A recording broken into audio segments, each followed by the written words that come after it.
Gusto ko nang mamatay. Imagine hearing those words from a 6 or 7-year-old. Grade 1 lang kami noon. May classmate ako na lagi kong kasabay magmerienda. Magandang bata siya, maayos manamit at mukhang galing sa may kayang pamilya. Normal lang naman siya, masayahin. Wala kang maiisip na kakaiba sa kanya.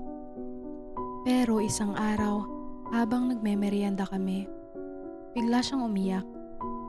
Tapos sinabi niya sa akin, gusto ko nang mamatay.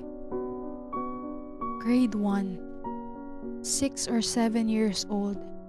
Hindi ko alam kung ano ang dapat kong sabihin sa kanya. Sa isip ko, bata lang kami noon. Kaya hindi ko rin naiintindihan kung gaano kabigat yung mga sinabi niya. Kaya nagbiro pa ako. Sabi ko, anong gagawin mo? Tatalon ka sa puno gaya nito? Gusto kong ipakita kung paano. Umakyat ako ng konti at bigla akong nalaglag. Face first.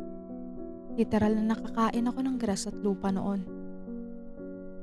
Akala ko matatawa siya. Pero hindi. Umiiyak pa rin siya. At dahil bata pa ako noon, hindi ko rin alam kung paano ko siya i-comfort. After a few months, dumating yung summer break. Nabalitaan namin na nagbakasyon daw sila buong pamilya sa Baguio. At dahil bata, nakakainggit, 'di ba?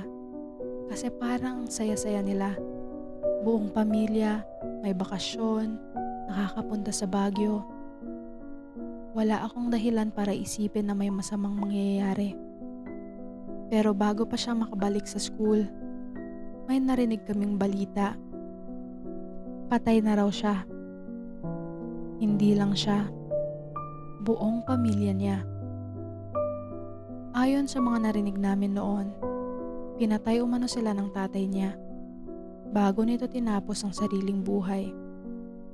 Ang sinasabing dahilan, nalugi raw ang family business nila at nabaon sa malaking utang.